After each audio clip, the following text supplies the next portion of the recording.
लोग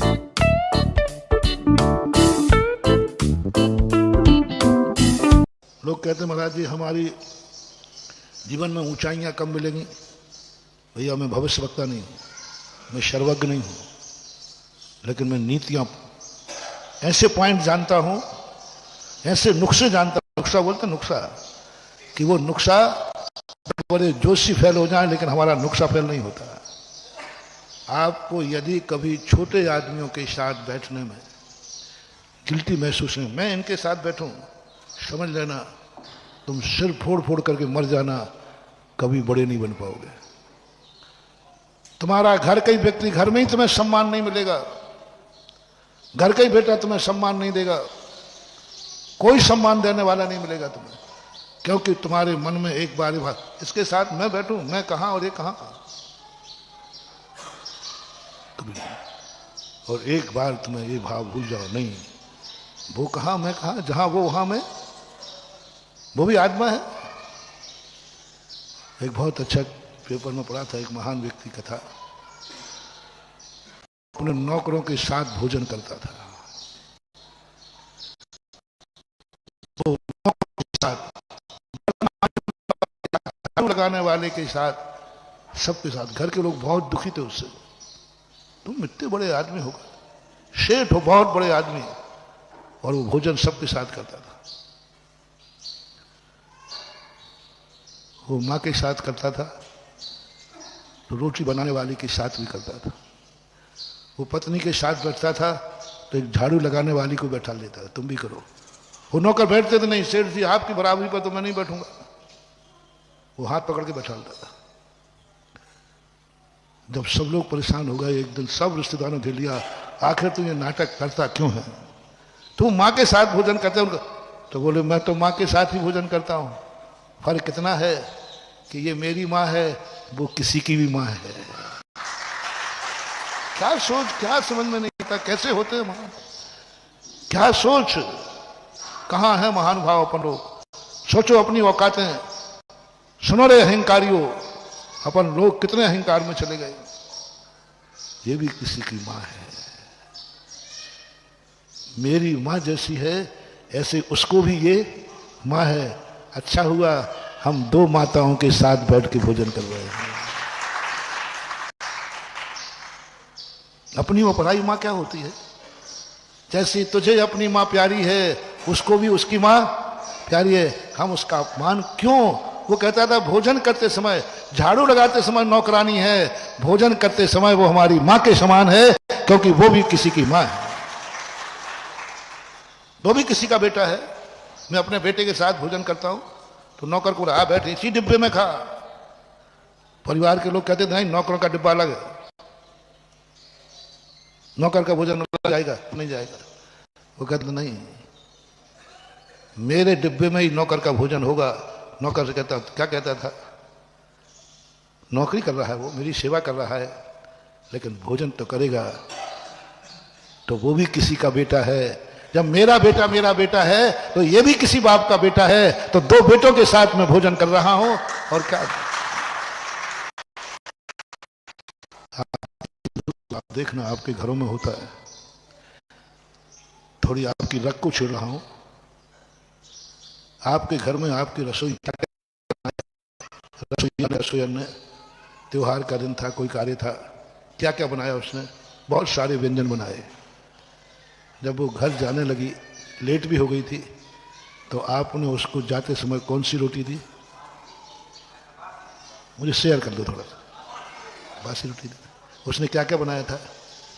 घर गई वो, माँ आज तू लेट क्यों आई, आज तू थकी हुई क्यों दिख रही है। बेटा मालिक के यहाँ कुछ नौकर आए थे, तो रिश्तेदार आए थे, त्योहार का दिन था, तो आज थोड़े आइटम ज़्यादा बनाए थे। क्या क्या बनाया था, ये चीज़ें बनाई। और जब माँ की गोदी में ढिला तो क्या मिला, ओहो, क्या कहेगा बेटा। माँ आज उस सेठ के यहाँ काम करती हो जिसके यहाँ तुम सब कुछ बना के लाई, और घर तो बासी रोटी लेके आई, घर तो बासी रोटी लेके आई। उस समय तुम्हारा मन में भाव आ जाए कि मेरे बेटा बेटियों को ये सामान बना रही है, उसमें से थोड़ा दे दो, घर जाके जब ये कहेगी, बेटा देख जो जो मैंने बनाया है वो मैं तेरे लिए भी लाया हूं, ऐसा है मेरा सेठ। जो उसने अपने बच्चों के लिए बनवाया है वही उसने मेरे बच्चों के लिए दिया है। वो दुआ देगा वो बालक, वो दुआ देगा बालक तुम, कि तुम जन्म जन्म तक भी अमीर बनते रहोगे, क्योंकि तुमने दोनों में कोई भेद नहीं किया। बोलो, ये तुम्हारे घरों में ये हो रहा है कि नहीं? बस यही तुम्हारी जिंदगी की सबसे बड़ी बद्दुआ है। तुम कहते हो महाराज हम इतने बड़े आदमी थे, हम इतने बड़े आदमी थे, डाउन होता जा रहा है। कोई मंत्र दे दो, कोई झाड़ा दे दो, कुछ नहीं महानुभाव, तुम्हें उस बच्चे की बद्दुआ लगी है। नौकरानी ने नहीं बद्दुआ, वो तो आदत में आ गई थी, कितने ही कुछ बना ले, हमें तो बासी रोटी ही। उसने कुछ बच्चा था नादान, उसने पूछ लिया और उसने रोटी देख कर कहा कैसा है सेठ, कैसा है दुष्ट। और जो बच्चे की बद्दुआ है, दुखिया हाय गरीब की कभी न निष्फल जाए, कभी न निष्फल जाए। ये भी किसी की, मियाँ अभी भी तुम भोजन करते हो, तो कहता था ये भी किसी की पत्नी है, ये भी किसी की पत्नी है, उसी को यही भोजन करने मिल जाए तो क्या बुराई हो जाए, क्यों नौकाने। भेद करो हर समय नहीं। नौकरी करे तब वो नौकर है, तुम मालिक हो, और भोजन करे तो वो भी भूखा है और तुम भी भूखा हो, दोनों एक साथ बैठ जाओ, जाओ तुम्हारा महानता ऐसी बढ़ेगी कि एक दिन परिवार ही नहीं, रिश्तेदारी नहीं, सारा जगत तुम्हें सम्मान देगा। तुम ज्येष्ठ हो, सारा जगत तुम्हारा सम्मान करेगा, क्योंकि तुमने अपने कहा कि नहीं। और तुम्हारे मन में यह भाव आ गया मैं इसके बराबर बैठूं, मैं इसके साथ खाऊं, मैं इनके साथ बैठ के खाऊंगा, मैं इनके साथ, मेरी पोजीशन। हाँ कर लो अहंकार जितना करना, घर में भी इज्जत मिलना बंद हो जाएगा। फिर कहोगे महाराज क्या करें, हमारा बेटा ही मेरा सम्मान नहीं करता, क्या करें, मेरे घर में कोई इज्जत ही नहीं है, मेरी घर में कोई इज्जत ही नहीं है। इज्जत मिलेगी कहां से? तुमने तो सारी दुनिया की बेइज्जती की है, तुमने तो हर व्यक्ति से घृणा ही घृणा की है, हर व्यक्ति में तुम्हें दोष दिखते हैं, हर व्यक्ति में घृणा होती है, तुम हर व्यक्ति को तुम हीन मानते हो, अपने आप को बड़ा मानते हो। हर व्यक्ति को हीन मानना, मूर्ख मानना, ज्ञान, कई लोगों की आदत होती है, सबको कोई ना कोई कमी देखेंगे, ये मूर्ख है, इस मूर्ख से एक न जाने कितने प्रकार से तुम घृणा करते हो। और ये ध्यान रखना महानुभाव,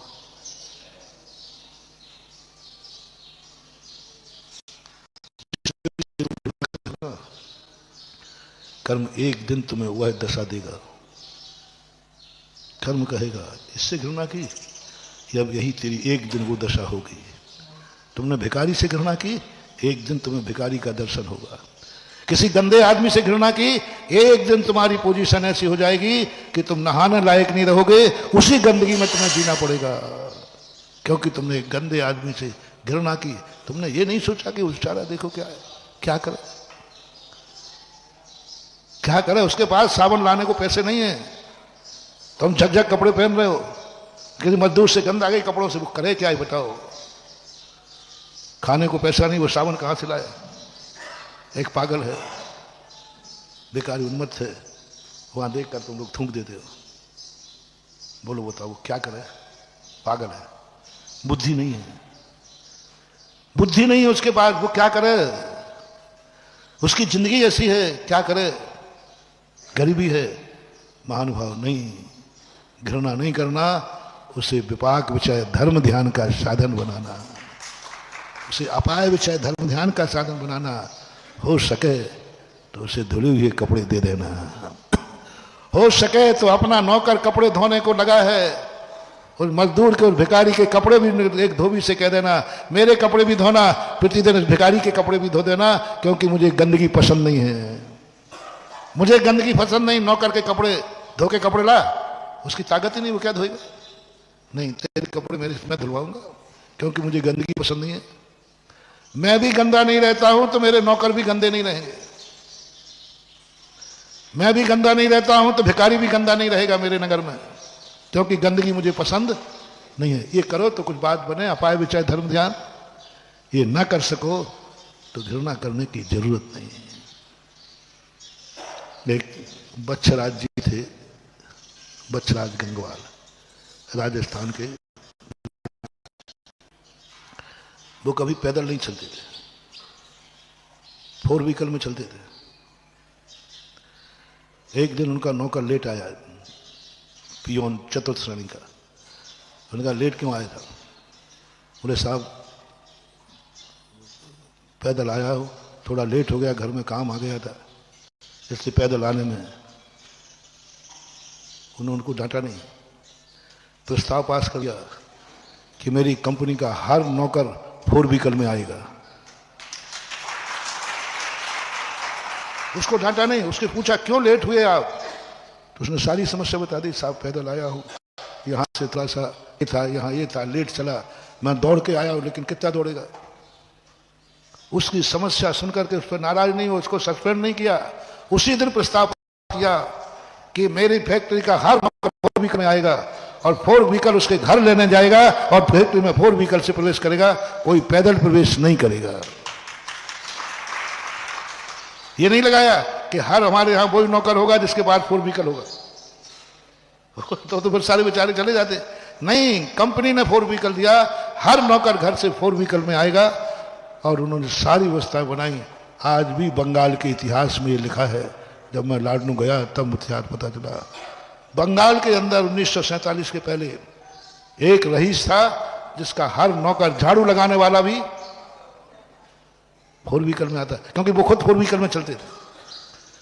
वो जब भी कंपनी आते तो 4 व्हीकल में आते थे। उनकी कंपनी का झाड़ू लगाने वाला, पोंछा लगाने वाला, और जो तुम सबसे छोटा मानते हो वो चपड़ा से भी 4 व्हीकल के अंदर कंपनी के दरवाजे के अंदर प्रवेश करता था। यह है इंसानियत, है यह है अमीरी। वो आता ना भक्त परपाठ में, भूत्या सतम ये है नात्म समम करोति। उन धनकों से क्या मतलब है जो अपने अधीन को अपने समान न बनाता है। ये है, यदि ये नहीं कर सकते हो तो महानुभाव घृणा मत करना। एक सूकर को देख करके तुमने थूक दिया उसके ऊपर, एक लात मार दी, छे गंदा है। कर्म कहता अच्छा, वही लात, वही थूकना, निश्चित समझना महानुभाव, तुम्हारे लिए शूकर नाम कर्म का बंद हो गया। आगे भविष्य की पर्याय में तुम्हें एक बार बनना पड़ेगा। किसने बनाया? तुम्हारी लात ने, तुम्हारे थूकने से। उस शूकर की गंदगी पर थूकने मात्र से, उसको लात मारने मात्र से तुम एक दिन शूकर बनोगे। वो कर्म कहेगा अब बोल, अब तू नहा के आ, अब नहा के आ। उस समय सोचना चाहिए महानुभाव, ये बेचारे की क्या गलती है, कर्म ही इसका ऐसा है। हे भगवान, कोई अशुभ कर्म किया है, संसार में ऐसी पर्याय किसी को प्राप्त न हो, न हो। अमेरिका का एक राष्ट्रपति हुआ है, राष्ट्रपति सभा में जा रहे थे, रास्ते में एक सूकर का बच्चा कीचड़ में फंसा हुआ था।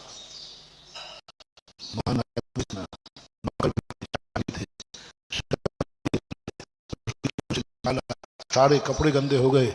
उसी गंदे कपड़ों से में जो भी होती उनकी वहां पहुंचे। तो साहब ये बोले गंदगी नहीं है, ये गंदगी नहीं है, ये हमारे दया धर्म के छींटे हैं, मेरे करुणा के गुण के छींटे हैं, ये मेरे जो अनुकंपा नाम का गुण है, दया नाम का, ये धर्म के छींटे हैं। मैं किसी गंदगी में नहीं गिरा हूं, मैंने कोई गंदा कार्य नहीं किया है। गंदे कार्य करके हाथ गंदे करना, गंदे कार्य करके कपड़े गंदे करना, गंदे कार्य गंदे होना, मैंने कोई गंदा कार्य नहीं किया है। मैंने एक धर्म किया है, ये धर्म की गंदगी है। बोलो, धर्म में भी कभी गंदगी होती है? ये कपड़े तो गंदे कह रहे दुनिया कि तुम्हारे कपड़े गंदे हो गए साहब, आप क्यों? हो एक सूकर को बचाने में जो हाथ गंदे हुए उसे तुम गंदा मान रहे हो? उस बच्चे को उसकी जिंदगी बचाने से तुम्हारे कपड़ों में छांटे आ गए, तुम गंदा मतलब छी गंदा नहीं कहना महानुभाव। ये धर्म की गंदगी है, और धर्म की गंदगी भी फूलों के समान सुगंधित होती है। एक दिन उस गंदगी को तुमने गंदगी नहीं माना, तुम्हें ऐसा जीवन मिलेगा कि जन्म से ही तुम्हारे शरीर से सुगंधित बिना इतर के बिना इतर के तुम्हारे शरीर से सुगंध निकलेगी, क्योंकि तुमने उसको धर्म की गंदगी ना मान करके धर्म का फल है। कपड़े नहीं बदले उन्होंने, बोले ठीक है क्या बात हो। आज भी उनकी कहानी, नाम कुछ ध्यान नहीं आ रहा है, अब्राहम राष्ट्रपति था, अब्राहम लिंकन राष्ट्रपति था। क्या बात है, ऐसे ही नहीं पूछ गए पारसनाथ।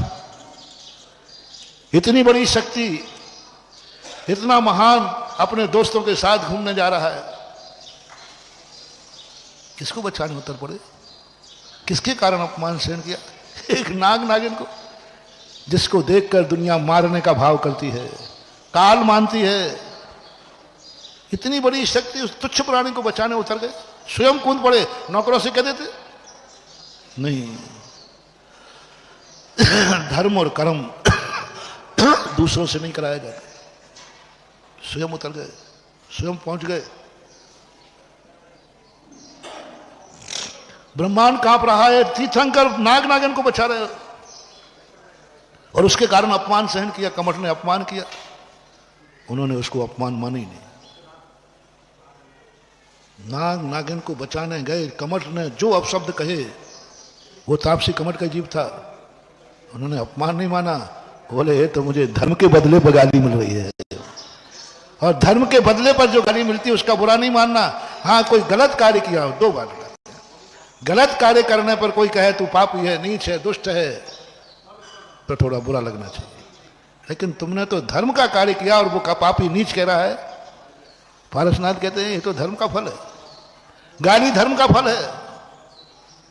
ना मैं बचाने आता, ना ये मुझे गाली मिलती, ये तो धर्म का फल है, ये तो दया का फल है।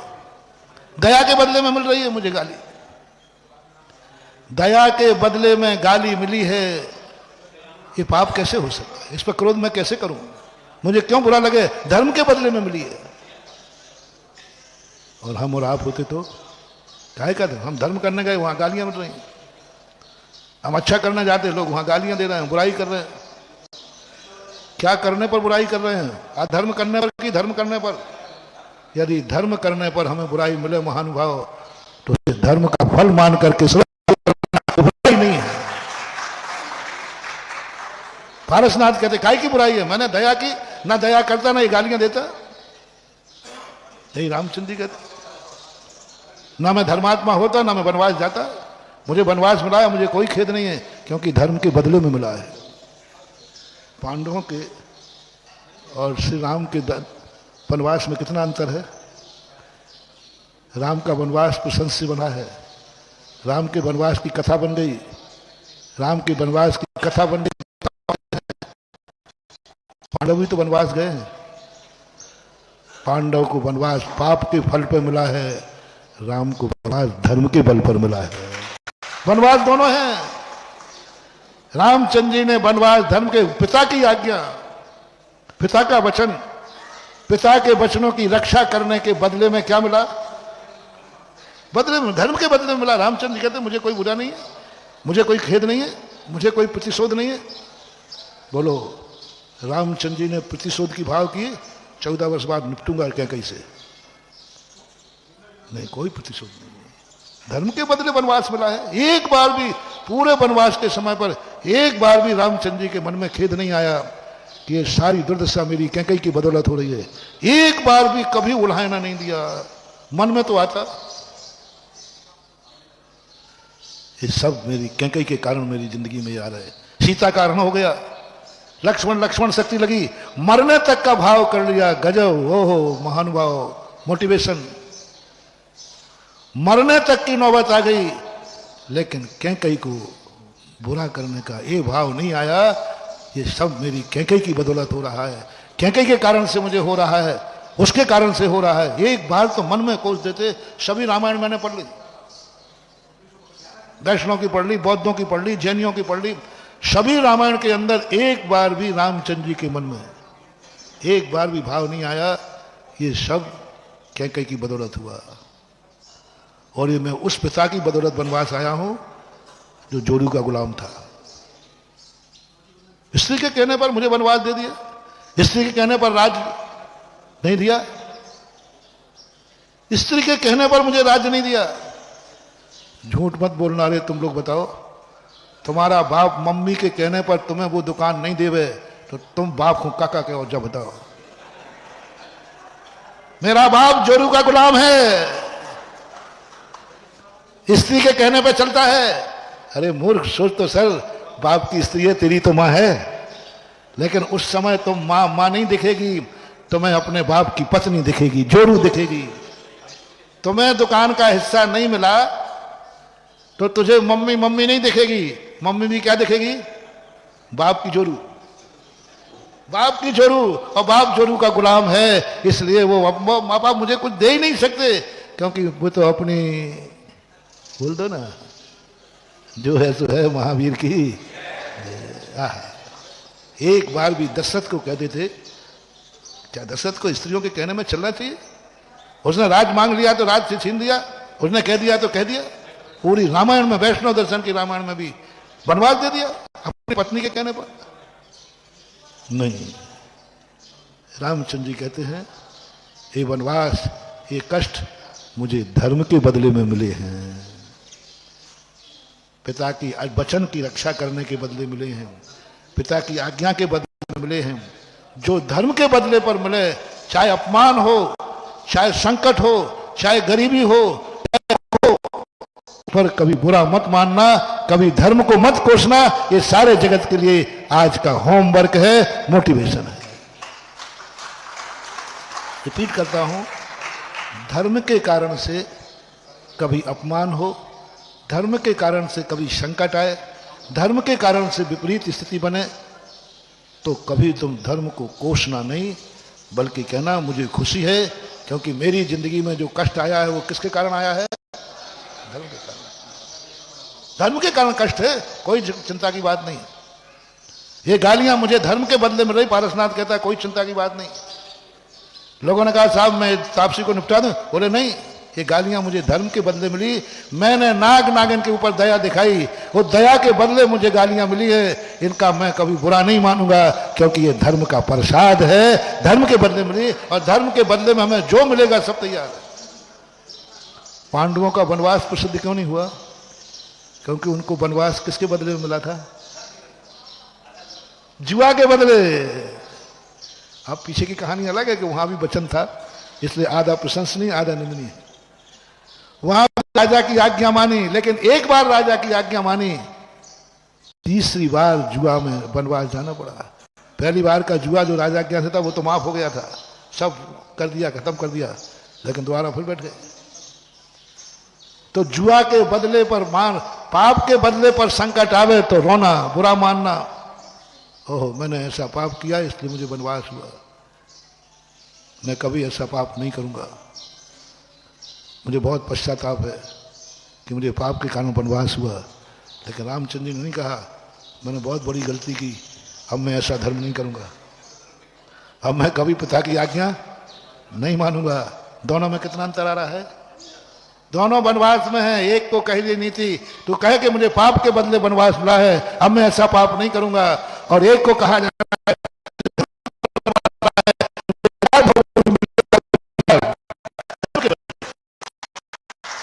दोनों वनवास है, दोनों कष्ट है। इसलिए कभी भी धर्म के बदले कुछ मिलता है तो गिल्टी महसूस मत करना, अपमान महसूस मत करना, कभी अपमान महसूस नहीं करना, और किसी भी जीव के अपने से हीन व्यक्ति से कभी घृणा नहीं करें।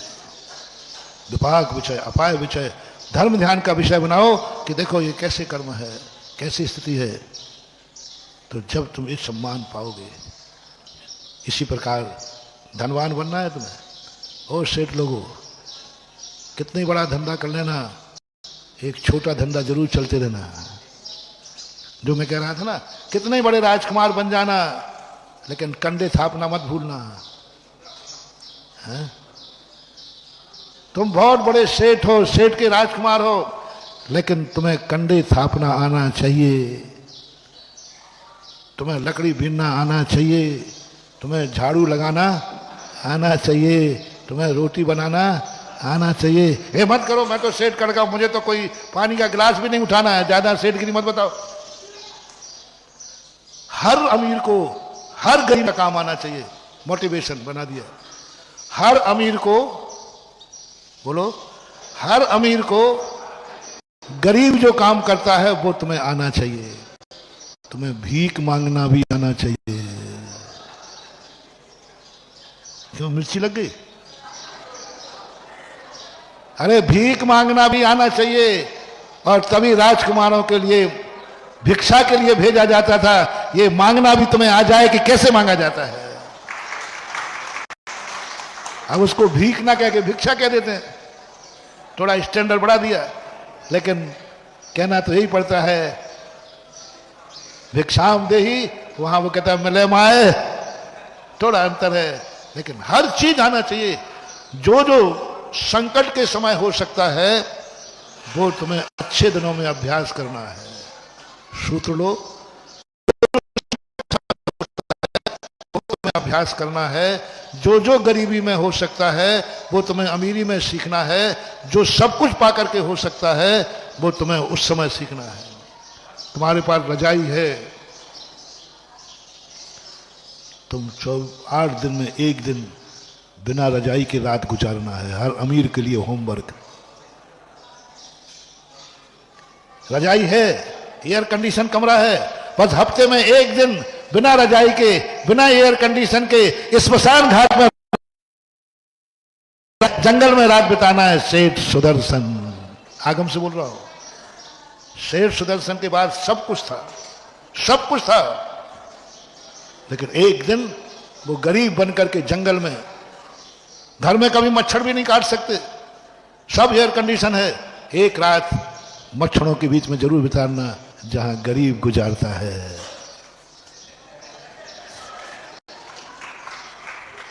एक रात, हफ्ते की 1 रात। बहुत गजब की चीजें महानुभाव। ये सब चीजें मात्र इसलिए नहीं कराई जाती, ये धर्म है। हर जैन दर्शन की धार्मिक क्रिया में कहीं ना कहीं संसार छुपा हुआ है। अभ्युदय और हफ्ते में 1 दिन यदि तुम बिना रजाई के रहोगे, भले तुम मुनि बन पाए या ना बन पाए, किसी दिन यदि तुम्हारे पास कपड़े नहीं रहे तो तुम अकाल में मौत नहीं मरोगे, क्योंकि तुमने 1 रात ठंड की बिना रजाई के गुजार के देखी है। तो 1 दिन बिना रजाई की, बस 1 दिन मच्छरों के बीच में, बस 1 दिन तुम्हारे पास खाने को खूब है। हफ्ते में 1 दिन भूखे रहना जरूर। जिसके खाने को नहीं होता है वो क्या रहता है? जिसको खाने को नहीं रहता वो क्या रहता है? भूखा। फिर वो रोता है, तड़पता है, भिखारी बनता है। मां मिले माए। हफ्ते में 1 दिन उपवास की हिम्मत रखना। बड़े आदमी, कभी ऐसा दिन आ भी जाएगा तो तुम भिखारी नहीं बनोगे, तुम्हारी अंदर कहेगा मुझे उपवास करने की शक्ति है। इसलिए हर खाने वाले को हफ्ते में 1 दिन भूखे रहना। मैं उपवास नहीं बोल रहा हूं, क्योंकि उपवास के नाम से तुम्हें घृणा है। मैं तपस्वी थोड़ी हूं। उपवास रहना है यदि तुम्हें जिंदगी अच्छी गुजारना है तो। 1 दिन जो गरीब करता है, मजदूरी आना चाहिए। राजा के लक्षणों में लिखा है, राजा को सब वो कार्य आना चाहिए जो एक गरीब को होते। नौकरी करना आना चाहिए, नौकरी करना आना चाहिए। पांडवों को यदि नौकरी करना नहीं आता तो बोलो पांडवों की क्या दशा होती है। भीम किसके पुत्र थे? पांडु के। यदि उसको रोटी बनाना नहीं आता होता तो क्या होता? क्या बना विराटनगर में? और नकुल सहदेव को गोबर की लीद, वो कुछ है जो घोड़ों का। आप बोलो कहाँ पांडु पुत्र गोबरों का खुजारा करना कब सीखा होगा? घुड़साल में नौकरी मिली थी ना उनको। घोड़ों को नहाना, घोड़ों को करना, घोड़ों का गोबर करना, ये कला उनमें आती थी तभी तो रखा। नहीं आती तो वहां क्यों रखते? नकुल सहदेव पांडु पुत्र, कुंती पुत्र, और उनको घोड़ों को खुजारा करना आता है, घोड़ों की सेवा करना है। सुन रहे हो रे अशोकनगर के राजकुमारों? हाँ, हम तो राजकुमार हैं महाराज। आज आपको हो क्या गया? कुछ नहीं हो गया। पांचाली राजकुमारी थी, पांचाली रानी थी पांचाली, लेकिन उसे भी नाई का काम आता था कि नहीं? बालों को, सुंदरता को, ये तो नाई का काम है। राजकुमारी को नाई का काम नहीं आता तो बोलो शैलेंद्री का क्या होता है? अर्जुन, सब नौकरी करना नहीं आता तो क्या होता, नौकरी करना नहीं आता तो क्या होता। तो हर सेठ को क्या सीखना है आज, हर सेठ को नौकरी करना आना चाहिए। भले 6 महीने के करो मत करो, लेकिन नौकरी करना आना चाहिए।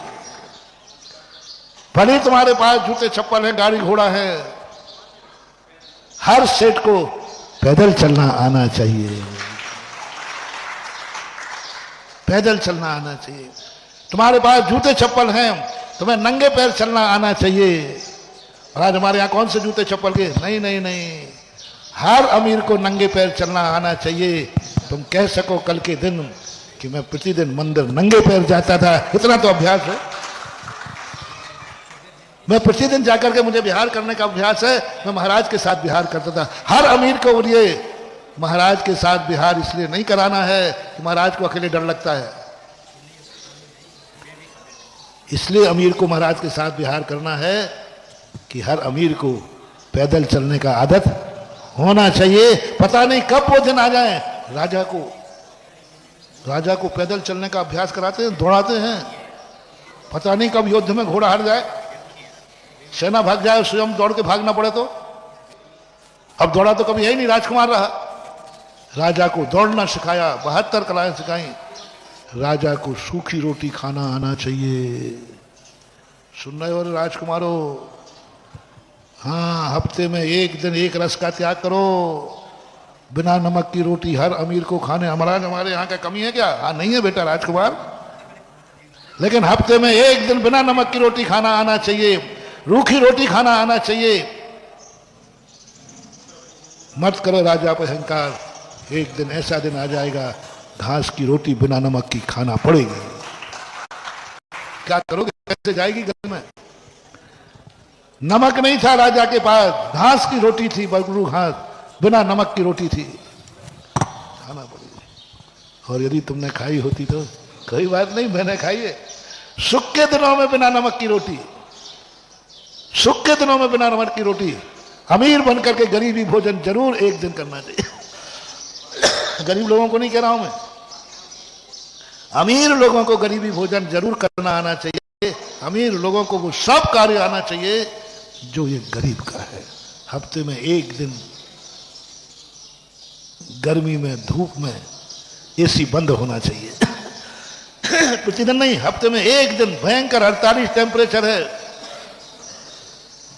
एसी बंद, एक दिन, बस एक दिन। 7 दिन तुम्हारे, ये लक्षण है बड़े आदमी का। धंधे में भी तुम्हें बता दिया, धंधा करते समय हर व्यक्ति को क्या करना है, छोटे धंधे को कभी छोड़ना नहीं। ये सारी कहानी किस लिए आई? हाँ, वो तो छूट ही जा रहा है जिसके लिए तुम सारी रामायण हुई।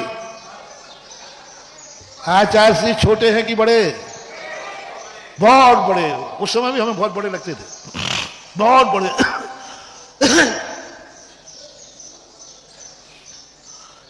बड़ा आदमी यदि छोटे से बात करे तो तुझे कितना बड़ा, कितने छोटे से बात कर रहा है, यही उसका बड़प्पन है। इतने बड़े आचार्य ये छोकरे से, और कितने दिन के त्याग में। मैंने कही ये बहुत ऊंची किताब है, ये छोटी मोटी किताब हो ही नहीं सकता। यदि छोटी किताब होते तो कहते कानून हर हमारे पास प्रतिमाधारी खड़े हैं, खड़े थे उस समय प्रतिमाधारी। बड़े बड़े शेर जिंदगी में जो पानी भी नहीं पीते हैं, वो जिनको आहार देने खड़े हैं, और वो 8 दिन के आहार के छोकरे से ले ले में, तो लोग कहने लगे महाराज जी क्या 3 गिलास है, दूसरों से तो 1 गिलास भी नहीं ले रहे, 1 गिलास हाथ और लगा दो। और हमसे लेना शुरू किया तो यदि लोग नहीं हटाते तो शायद पूरी आहार कराता मैं, लेकिन अब दलाल तो दलाल ही होते हैं। उनको कहा मेरा सहन था कि ये छोकरा हो 3 गिलास दे गया, अरे आग लगी, आग लगी उनको। मैं खिसक गया, मैं सोचता रहा ये कोई साधन शक्ति नहीं है। इतना बड़ा साधु और एक छोटे से मान गया, अंजलि खोल दी और मुस्कुरा गया, नाराज होकर नहीं ले रहा है, यानी हाँ चल इसको हटा जल्दी ले, झुंझला नहीं रहा, खुशी खुशी हार ले रहा। 3 गिलास ले लिए हो, बस मैं कोने में खड़ा खड़ा देखता रहा, हमको बस यही सोचता रहा ये छोटा आदमी नहीं है, ये सबसे छोटे आदमी के साथ जब मैचिंग कर सकता है तो ये छोटा नहीं हो सकता। सबसे छोटे आदमी छोटे नियम के साथ मैचिंग करने को तैयार है, अपना मान सम्मान नहीं समझ रहा है, ये छोटा नहीं हो सकता। बस वो दिन है कि आज का दिन है, अभी वही 8 दिन का रात्रि भोजन चल रहा है,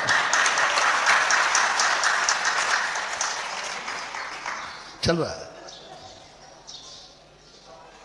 बस उसी दिन हो गया जब इतने सस्ते में इसने निपटा दिया है, तो मैं ऐसे गुरु को ठगूंगा नहीं, जो किसी ने नहीं लिया वो मैं लेकर के बर्बाद करता हूं। नहीं,